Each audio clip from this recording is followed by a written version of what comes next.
Hello mga kaibigan ko, kumusta na kayo? Sana nasa magandang kalagayan kayo.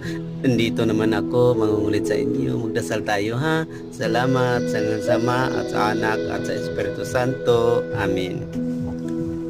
Ama naming banal, may magandang busilak na puso, gamitin mo ang inyong karangalan at kapangyarihan upang dulutan ng lunas at awa ang mga dumudulog sa iyo, Panginoon, lalo na sa mga kaibigan ko at nanonood sa video na to.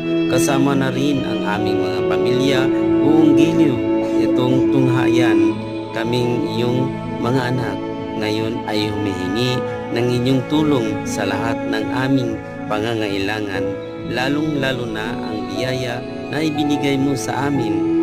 Palakasin mo ang aming katawan at mahabang buhay ngayon at magpakailanman. Amin. Sa Sama at sa Anak at sa Espiritu Santo.